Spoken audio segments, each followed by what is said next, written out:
Imagina morir lentamente durante horas, completamente consciente mientras tu cuerpo se paraliza desde los pies hasta el pecho, sintiendo cada músculo apagarse como velas extinguiéndose una por una, hasta que finalmente tu corazón se detiene.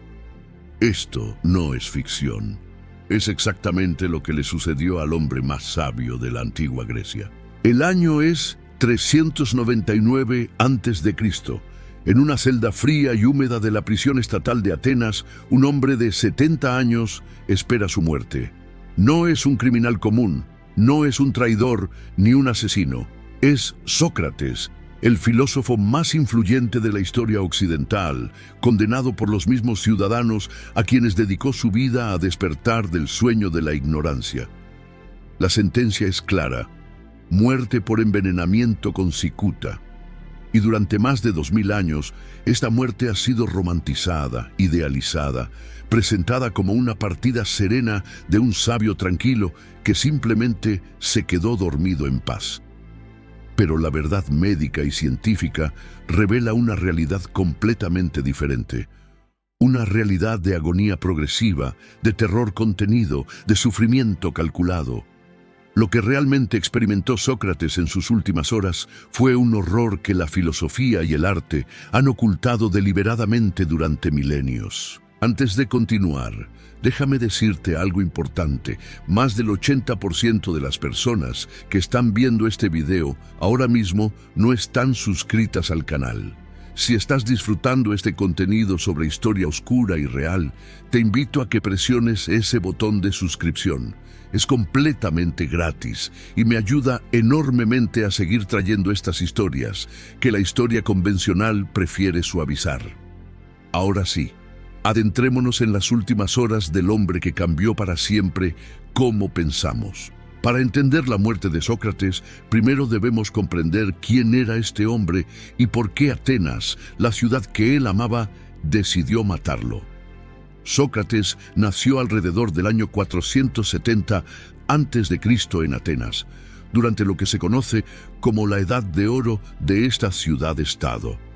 Era hijo de un escultor y una partera de clase media, sin riqueza extraordinaria ni linaje aristocrático, pero poseía algo mucho más peligroso que la riqueza: una mente que cuestionaba absolutamente todo. A diferencia de los sofistas de su época, que cobraban por enseñar retórica y filosofía, Sócrates vagaba por las calles de Atenas sin cobrar un solo dracma. Su método era devastadoramente simple, pero brutal en su efectividad. Abordaba a políticos, generales, poetas, artesanos, cualquier persona que afirmara saber algo, y mediante una serie de preguntas aparentemente inocentes, demostraba que en realidad no sabían nada. Esto no lo hacía ganar amigos, lo hacía ganar enemigos poderosos que guardaban rencor durante décadas. Imagina ser un general ateniense respetado, veterano de guerras, admirado por miles, y que un hombre descalzo con una túnica raída te pregunte frente a una multitud qué es exactamente el valor. Comienzas a explicar con confianza. Él hace otra pregunta, y otra, y otra, y de repente, después de 20 minutos, estás completamente confundido, contradiciéndote a ti mismo, y la multitud se está riendo. Ahora multiplica esa experiencia por 40 años de Sócrates, haciendo esto a las personas más influyentes de Atenas. La lista de enemigos que acumuló era larga y vengativa. Pero Sócrates no solo molestaba a los poderosos. Durante décadas fue asociado con algunas de las figuras más controvertidas de la historia ateniense. Alcibíades, su alumno más famoso y posiblemente su amante, traicionó a Atenas durante la guerra del Peloponeso y causó desastres militares que costaron miles de vidas. Critias, otro de sus asociados cercanos, se convirtió en el líder de los 30 tiranos, un régimen brutal que gobernó Atenas después de su derrota ante Esparta y ejecutó a 1500 ciudadanos atenienses en solo 8 meses. Cuando la democracia fue restaurada en 403 a.C., hubo una amnistía general. No se podía procesar a nadie por crímenes políticos cometidos durante el régimen de los 30 tiranos. Pero la amnistía tenía un límite, y 5 años después, en 399 a.C., los enemigos de Sócrates finalmente encontraron una manera de atacarlo sin violar técnicamente la amnistía. Lo acusaron de impiedad y de corromper a la juventud. Los cargos eran vagos deliberadamente. Impiedad significaba no creer en los dioses del Estado ateniense e introducir nuevas divinidades. Corromper a la juventud significaba enseñar ideas peligrosas que socavaban los valores tradicionales. En realidad, lo que significaban era que Sócrates había cuestionado a demasiadas personas poderosas durante demasiado tiempo, y ahora era el momento de pagar. El juicio fue un espectáculo. 500 ciudadanos atenienses, seleccionados por sorteo, actuaron como jurado. Meleto, Anito y Licón presentaron la acusación. Sócrates se defendió a sí mismo, rechazando contratar a un logógrafo profesional que escribiera un discurso de defensa emocionalmente manipulador, como era la costumbre. En cambio, hizo exactamente lo que siempre hacía. Cuestionó a sus acusadores con su método característico, exponiendo las contradicciones en sus argumentos, negándose a suplicar por misericordia. Cuando el jurado votó sobre su culpabilidad, el resultado fue sorprendentemente cerrado. 280 votos por culpable, 220 por inocente.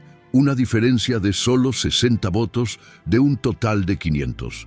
Si Sócrates hubiera mostrado, aunque sea un mínimo de humildad, si hubiera suplicado, si hubiera traído a su esposa Jantipa y sus 3 hijos pequeños para llorar ante el jurado, probablemente habría sido absuelto. Pero no lo hizo, y eso selló su destino.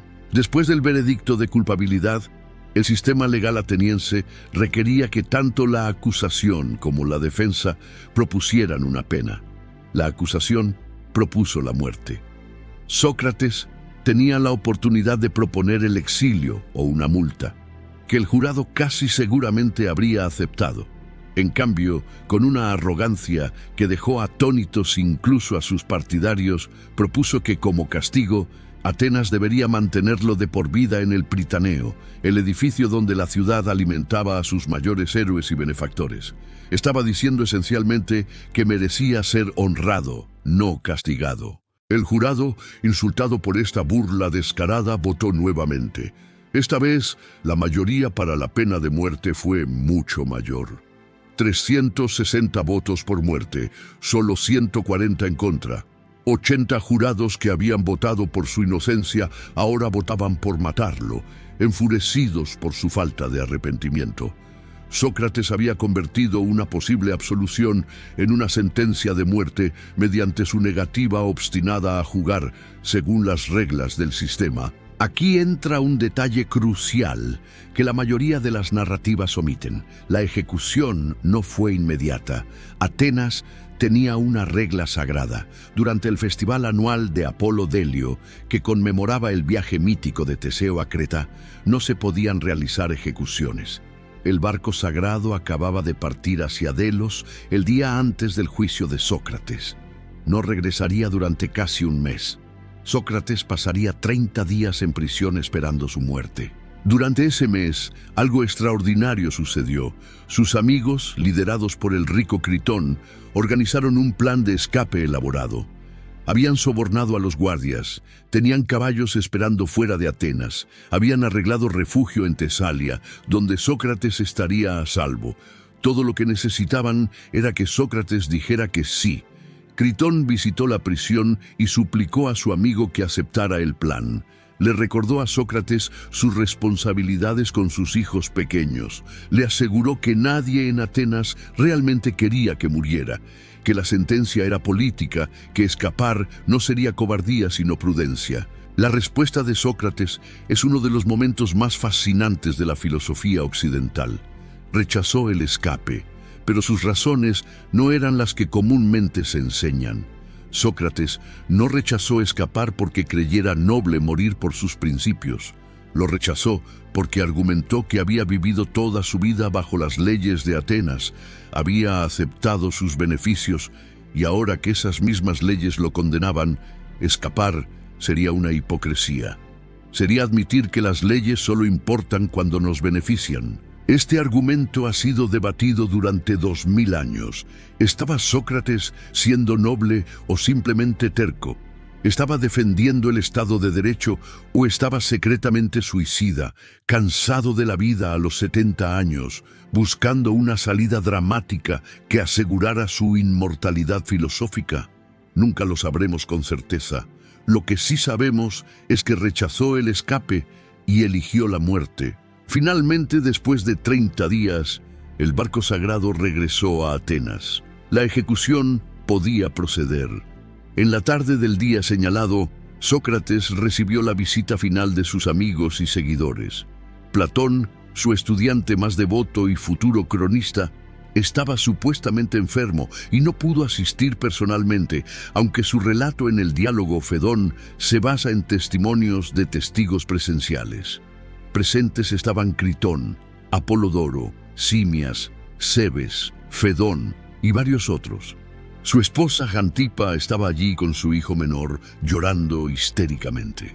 Sócrates ordenó que Jantipa fuera llevada a casa, no por crueldad, sino porque su llanto interrumpía la conversación filosófica que quería tener en sus últimas horas.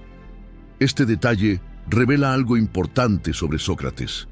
Incluso enfrentando la muerte, priorizaba la discusión intelectual sobre el consuelo emocional. No estaba interesado en un adiós sentimental. Quería usar sus últimas horas explorando la naturaleza de la muerte y la inmortalidad del alma. La conversación que siguió, preservada en el Fedón de Platón, es una de las obras maestras de la filosofía occidental. Sócrates argumenta que la muerte no debe ser temida porque libera el alma del cuerpo. El cuerpo, con sus deseos y necesidades, es una distracción de la búsqueda de la verdad.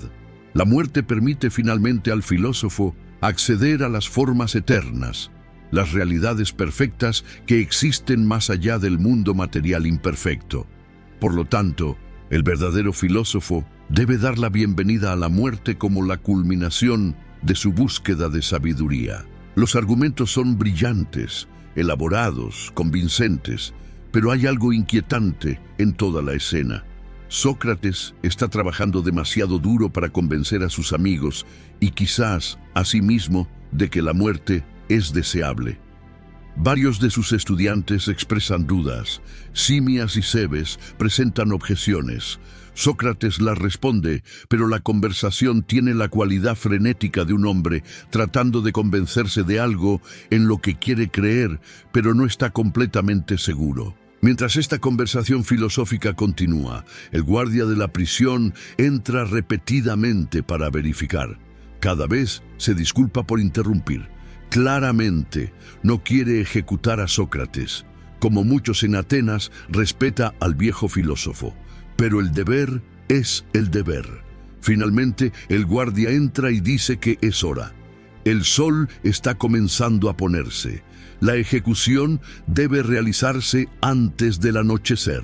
El método de ejecución en la antigua Atenas para la pena capital era el envenenamiento con cicuta. Se consideraba más humano que otros métodos como la crucifixión, el apedreamiento o el despeñamiento desde un acantilado. Los atenienses creían que la cicuta causaba una muerte relativamente pacífica y sin dolor. Estaban completamente equivocados. Aquí es donde debemos detenernos y examinar exactamente qué es la cicuta y qué hace al cuerpo humano. La planta que los antiguos griegos llamaban coneion es casi con certeza Conium maculatum, la cicuta mayor. Es una planta de la familia de las zanahorias, parecida al perejil, que crece abundantemente en toda Grecia. Cada parte de la planta es altamente tóxica, pero las semillas contienen las concentraciones más altas de alcaloides venenosos, principalmente coniina. La coniina es un alcaloide neurotóxico que actúa como un antagonista del receptor nicotínico de acetilcolina. En términos simples, bloquea las señales que los nervios envían a los músculos. Cuando ingieres cicuta, la coniina entra en tu torrente sanguíneo y comienza a interferir con tu sistema nervioso periférico. Los efectos comienzan en las extremidades y progresan hacia el centro del cuerpo en un patrón que los toxicólogos llaman parálisis ascendente. Estudios médicos modernos de envenenamiento por cicuta, tanto accidental como en casos de suicidio, han documentado la progresión exacta de los síntomas. Comienza típicamente entre 15 y 30 minutos después de la ingestión. Las primeras señales son náuseas, a veces vómitos, salivación excesiva y una sensación de ardor en la boca y la garganta.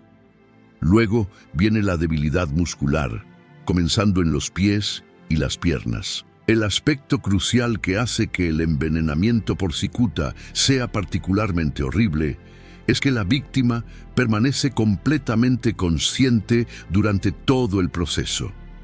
A diferencia de muchos venenos que afectan el cerebro y causan delirio o pérdida de conciencia, la cicuta ataca específicamente la unión neuromuscular. Tu cerebro continúa funcionando normalmente.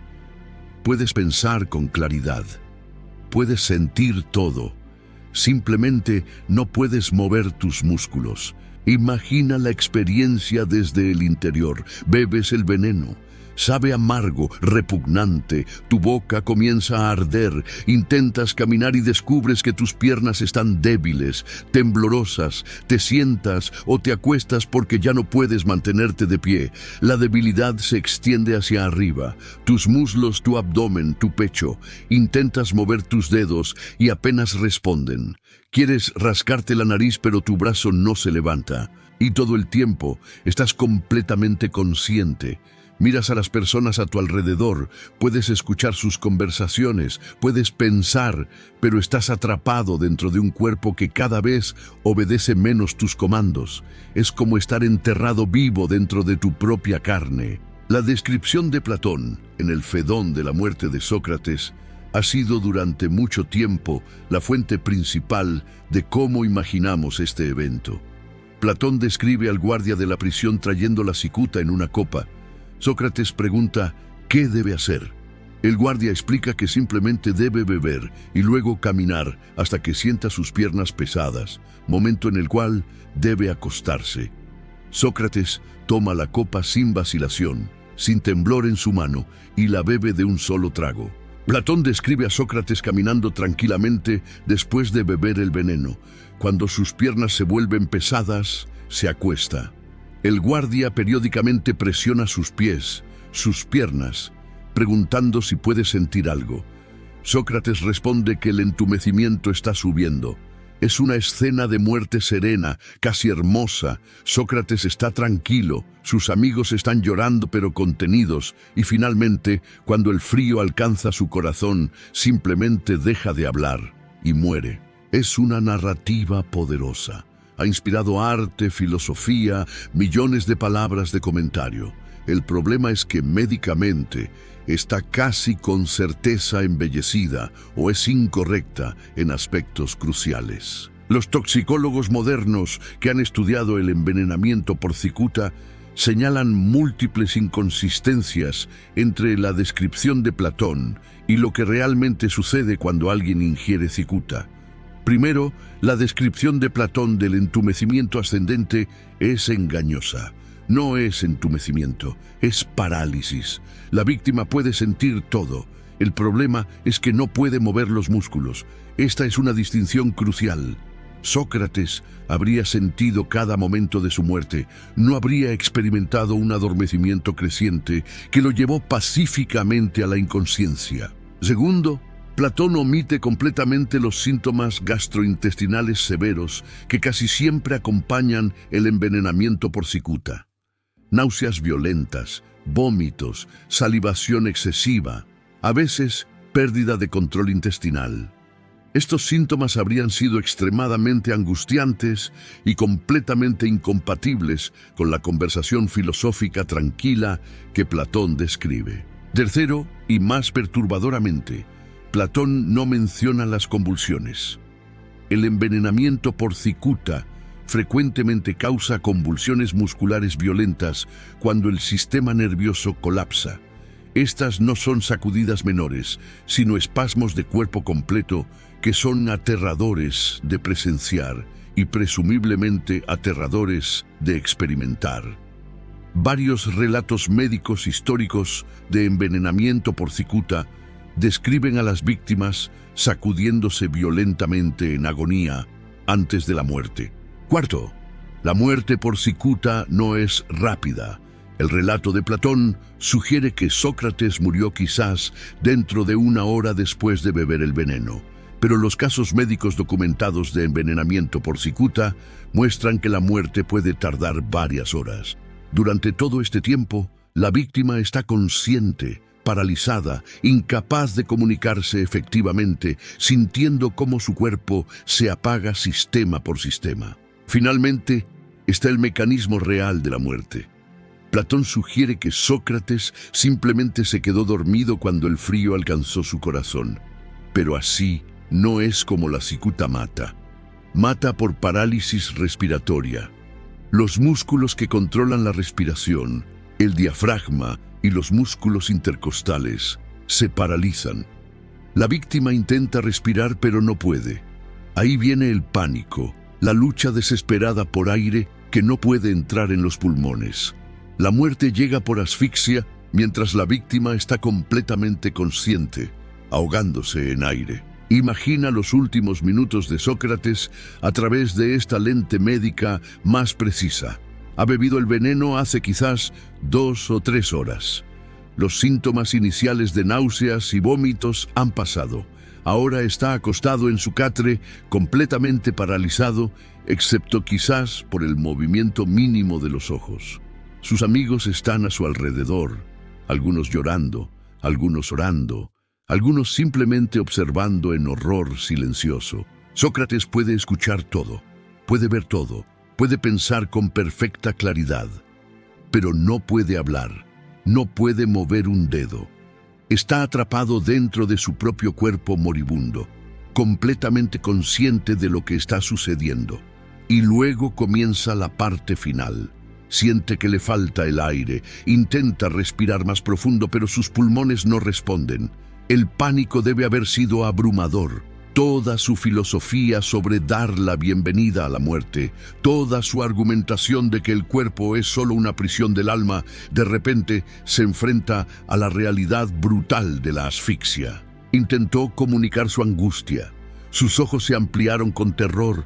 Trató de gritar, pero ningún sonido salió. Nunca lo sabremos. Lo que Platón eligió registrar fue una muerte serena de un filósofo sabio, no la agonía médica de un hombre de 70 años asfixiándose hasta la muerte paralizado. Hay una razón por la que Platón pudo haber embellecido o alterado los detalles. No estaba escribiendo un informe médico. Estaba escribiendo filosofía, creando una narrativa que serviría a propósitos más amplios. Sócrates necesitaba morir de una manera que validara sus enseñanzas. Si murió en agonía, gritando, convulsionando, perdiendo el control de sus funciones corporales, socavaría todo lo que había enseñado sobre el dominio filosófico, sobre el cuerpo y las pasiones. Platón tenía razones políticas también. Estaba escribiendo en una Atenas donde la democracia que había matado a Sócrates todavía estaba en el poder.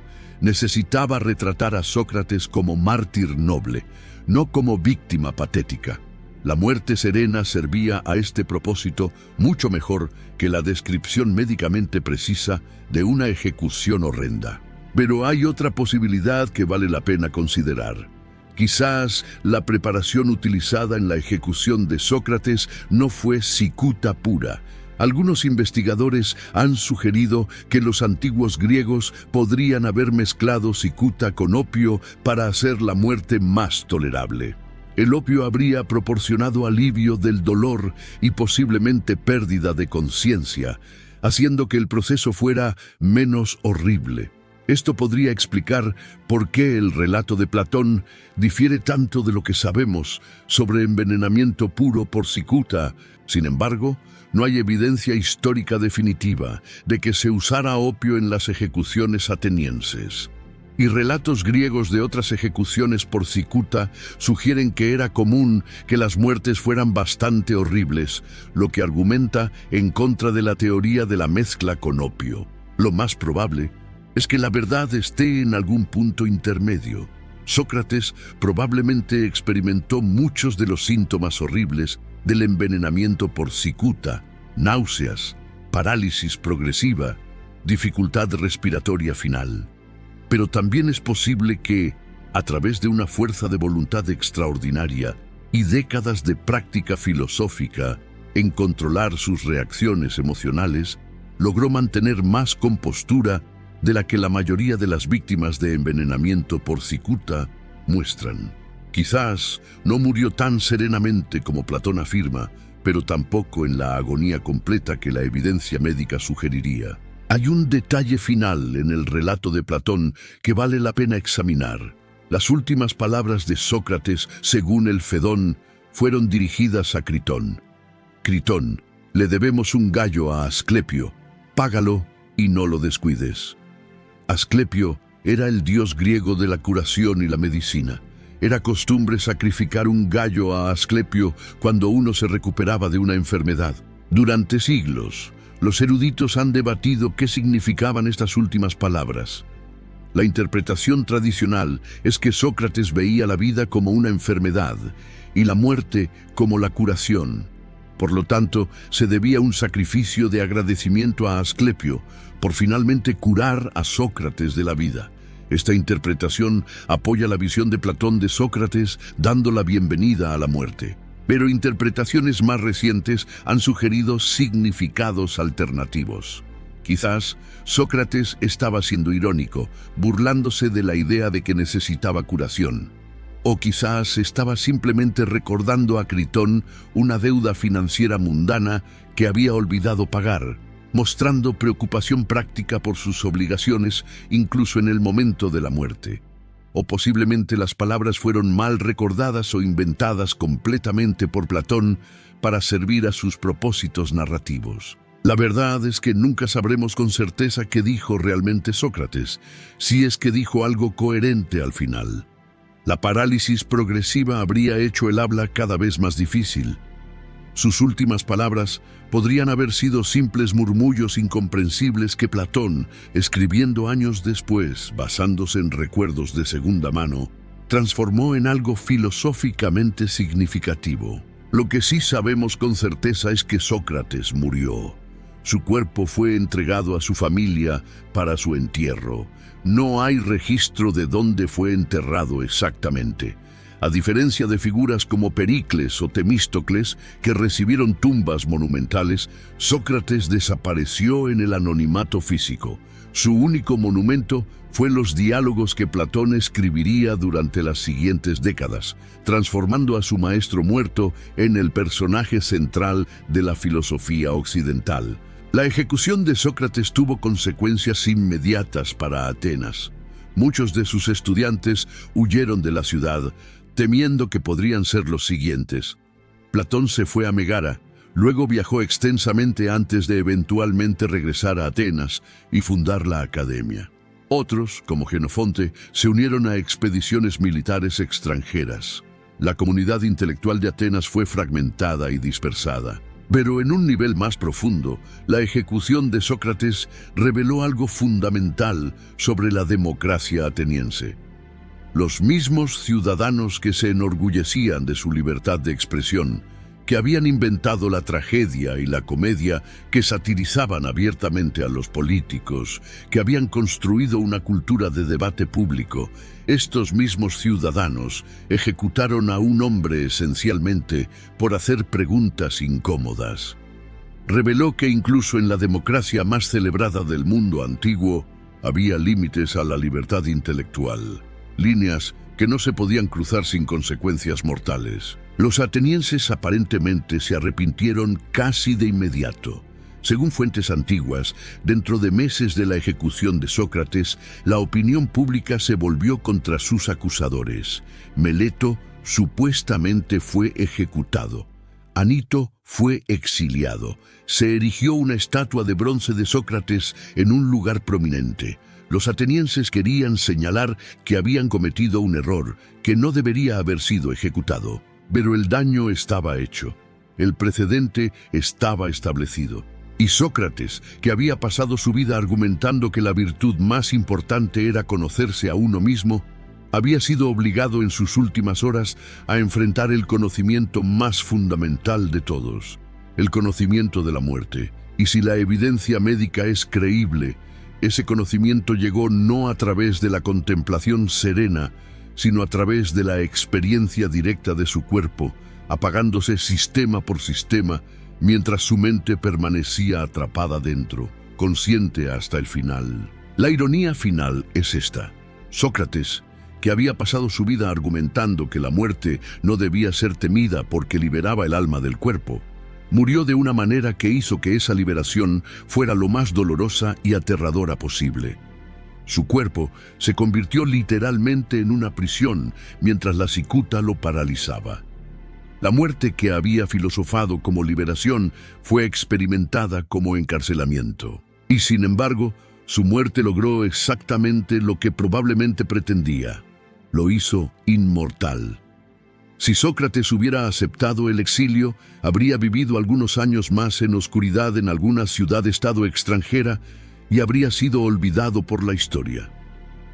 Al elegir la muerte, se convirtió en el mártir fundacional de la filosofía occidental, el símbolo eterno de la búsqueda de la verdad frente a la opresión. Así que mientras bebemos nuestro café cómodamente y reflexionamos sobre esta historia, 2400 años después, debemos recordar que la muerte que romantizamos fue probablemente mucho más horrible de lo que queremos admitir.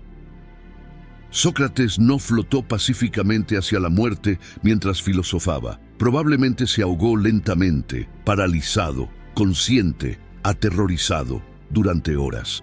Y el hecho de que Platón ocultara esta realidad no hace que Sócrates sea menos valiente. Si acaso lo hace más notable.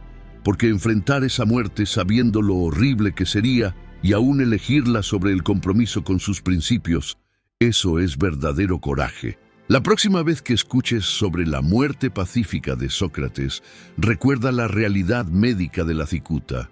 Recuerda la parálisis ascendente, las náuseas, las convulsiones posibles, la asfixia final. Recuerda que murió no como un filósofo idealizado en una pintura renacentista, sereno y hermoso, sino como un hombre de 70 años cuyo cuerpo fue envenenado sistemáticamente hasta que dejó de funcionar mientras su mente observaba cada momento. Esa es la verdad que la historia ha suavizado. Esa es la realidad que el arte ha ocultado. Y esa es la historia que necesitamos recordar, no para disminuir a Sócrates, sino para honrar completamente lo que realmente sacrificó. No solo su vida, sino horas de agonía consciente que eligió enfrentar en lugar de comprometer sus principios. Y si eso no te hace detenerte y reflexionar sobre el precio real de defender la verdad, entonces nada lo hará. Pero la historia de la muerte de Sócrates nos deja con preguntas aún más profundas que merecen exploración. ¿Por qué exactamente la cicuta era el método de ejecución preferido en Atenas? La respuesta revela mucho sobre cómo los griegos pensaban sobre el castigo, la dignidad y la muerte misma. A diferencia de muchas civilizaciones antiguas que hacían de las ejecuciones espectáculos públicos diseñados para humillar al condenado y aterrorizar a los espectadores, los atenienses tenían una visión más compleja. Creían que incluso un criminal condenado a muerte merecía morir con cierta dignidad. Las ejecuciones se realizaban en privado, dentro de la prisión, no en plazas públicas. Y el método envenenamiento por cicuta fue elegido porque se creía que era relativamente humano. Esta creencia de que la cicuta proporcionaba una muerte pacífica era genuina, no propaganda. Los griegos realmente pensaban que estaban siendo misericordiosos.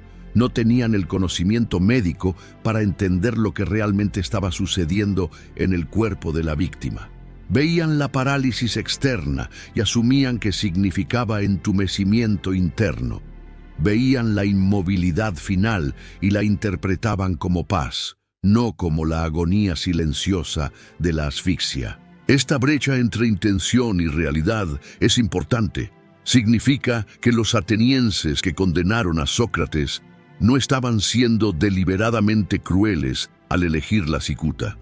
Genuinamente creían que le estaban dando una muerte buena en las circunstancias.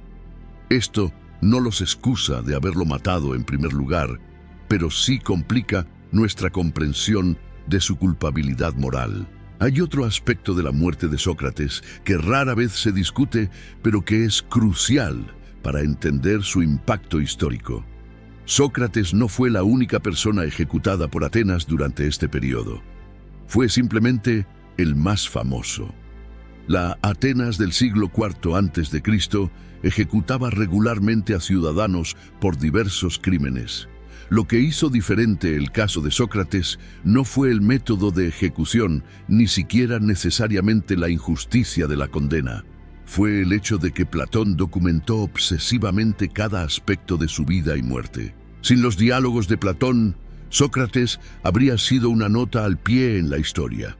Un filósofo menor ejecutado durante un periodo de paranoia política posguerra. Habría sido olvidado junto con miles de otros atenienses cuyas vidas y muertes no fueron consideradas dignas de preservación literaria. Pero Platón, movido por amor, culpa, admiración o alguna combinación compleja de todas estas emociones, dedicó décadas a asegurar que Sócrates nunca sería olvidado. En los diálogos de Platón, Sócrates se convierte en algo más que humano, se convierte en un arquetipo, el filósofo ideal, la personificación de la búsqueda racional de la verdad. Los detalles inconvenientes son suavizados, las contradicciones son resueltas, las debilidades son minimizadas. El Sócrates de Platón es quizás más ficción que hecho, un personaje literario basado en una persona real, pero transformado en algo más grande. Esto plantea una pregunta inquietante. ¿Cuánto de lo que sabemos sobre Sócrates es real y cuánto es la invención literaria de Platón? Tenemos algunos registros independientes. Jenofonte, otro estudiante de Sócrates, escribió sus propios recuerdos. Aristófanes ridiculizó a Sócrates en su comedia Las nubes décadas antes de la ejecución. Aristóteles menciona a Sócrates aunque nunca lo conoció personalmente, pero todas estas fuentes están filtradas a través de sus propias agendas y limitaciones. El consenso académico es que probablemente existió un Sócrates histórico que se parecía al menos vagamente al personaje de Platón. Probablemente hizo filosofía mediante interrogatorio. Probablemente fue ejecutado por Atenas en 399 a.C. Probablemente murió por cicuta. Pero más allá de estos hechos básicos, casi todo es incierto. Los detalles específicos de su método, sus enseñanzas exactas, su personalidad real, todo esto está oculto detrás de las elaboraciones literarias de Platón. Y en ninguna parte es esto más cierto que en la descripción de su muerte. El Fedón de Platón es una obra maestra literaria, pero es primero y principalmente literatura. Es filosofía en forma de drama. Los discursos que Platón pone en boca de Sócrates son demasiado pulidos, demasiado perfectamente construidos para ser transcripciones literales de conversaciones reales. Son lo que Platón, escribiendo años o décadas después, recordaba o imaginaba o deseaba que Sócrates hubiera dicho. Entonces, cuando tratamos de reconstruir lo que realmente experimentó Sócrates en sus últimas horas, estamos haciendo arqueología literaria, excavando a través de capas de embellecimiento para llegar a alguna verdad subyacente. Y lo que encontramos es probablemente menos edificante, pero más humano que el relato tradicional. Probablemente hubo momentos de miedo, probablemente hubo dolor físico significativo, probablemente hubo dudas, preguntas de último minuto sobre si había tomado la decisión correcta. Porque Sócrates, por muy notable que fuera, seguía siendo humano. Y los humanos que enfrentan la muerte experimentan terror, independientemente de cuánta preparación filosófica hayan hecho. Platón nos dio el Sócrates que necesitábamos como ideal filosófico, pero quizás lo que necesitamos ahora es el Sócrates real, el hombre que tembló cuando bebió el veneno, que sintió náuseas cuando comenzó a hacer efecto, que luchó por mantener la compostura mientras su cuerpo se rebelaba, que finalmente se ahogó en agonía consciente. Porque ese Sócrates, el humano y falible y aterrorizado, es en realidad más inspirador que el santo filosófico de Platón. Es más inspirador porque muestra que el coraje no es la ausencia de miedo, es actuar correctamente a pesar del miedo. Sócrates eligió la muerte sobre el exilio sabiendo que sería horrible. Esa elección es más impresionante si reconocemos que entendía exactamente lo horrible que sería. Un santo que da la bienvenida a la muerte porque genuinamente no la teme, no está mostrando coraje. Un hombre que elige la muerte aunque la teme profundamente, eso es verdadero coraje. Y aquí está la última lección de la muerte de Sócrates, la que la mayoría de las narrativas omiten. Su muerte no demostró que la filosofía hace que la muerte sea fácil. Demostró que la filosofía puede darte razones para soportar la muerte cuando es necesaria. Hay una diferencia enorme. Sócrates no murió en paz, probablemente murió en agonía, pero murió habiendo hecho la elección que creía correcta según sus principios. Vivió una vida de integridad filosófica y se negó a comprometer esa integridad incluso cuando el precio era su vida. Eso no lo hace menos humano, lo hace más humano, porque muestra que incluso enfrentando el terror de la muerte, los humanos pueden elegir actuar según sus valores más profundos. Así que la verdadera historia de la muerte de Sócrates no es sobre un filósofo sereno flotando hacia el olvido en una nube de contemplación mística. Es sobre un hombre de 70 años eligiendo una muerte agonizante porque la alternativa era traicionar todo lo que había defendido durante su vida. Es sobre integridad mantenida a un costo imposible. Es sobre la dignidad humana preservada incluso cuando el cuerpo está siendo destruido. Y quizás, al final, eso es lo que hace que la muerte de Sócrates sea verdaderamente significativa. No la manera en que murió, sino por qué eligió morir. No la supuesta serenidad de sus últimas horas, sino la determinación de cumplir sus principios sin importar el costo personal. No el mito que Platón creó, sino la realidad humana desordenada debajo. Cuando pensamos en Sócrates ahora, 2400 años después, tendemos a pensar en las ideas, el método socrático, la mayéutica, conócete a ti mismo. Pero quizás deberíamos pensar más en el momento en que bebió el veneno, el momento en que sintió que comenzaba a hacer efecto, el momento en que eligió no arrepentirse, no llamar al guardia y suplicar un antídoto que probablemente no existía de todos modos. Ese momento de elección, ese compromiso con sus principios incluso cuando significaba agonía, eso es lo que realmente define a Sócrates. No sus argumentos filosóficos, por brillantes que fueran, no sus enseñanzas sobre la virtud, por importantes que sean, sino ese momento de elección cuando el filósofo se convirtió en mártir, cuando las ideas se convirtieron en acción, cuando la teoría tuvo que enfrentar la realidad más brutal posible. Y en ese momento, enfrentando la certeza de una muerte dolorosa, Sócrates no vaciló. No porque fuera sobrehumano, sino porque era profundamente humano, porque entendía que algunas cosas valen más que la vida, que la integridad tiene un valor que trasciende la supervivencia, que cómo vives y cómo mueres define quién eres, de maneras que ninguna cantidad de años adicionales podría cambiar. Esa es la lección final de la muerte de Sócrates. No que la filosofía hace que la muerte sea fácil, sino que hace posible enfrentar incluso la muerte difícil con dignidad. No que debemos dar la bienvenida al sufrimiento, sino que a veces el sufrimiento es el precio de vivir con integridad. No que la muerte no importa, sino que algunas cosas importan más que evitar la muerte. Y si podemos aprender esa lección, si podemos internalizarla, aunque sea una fracción tanto como Sócrates lo hizo, entonces su muerte horrible hace 2 milenios no habrá sido en vano.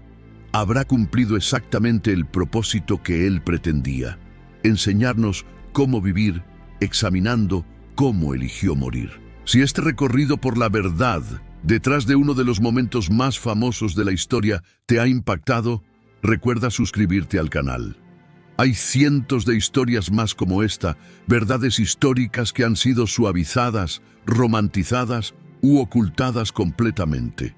Y cada semana desenterramos otra y la traemos a la luz. Porque como Sócrates enseñó, la verdad, sin importar cuán incómoda, siempre vale la pena perseguir.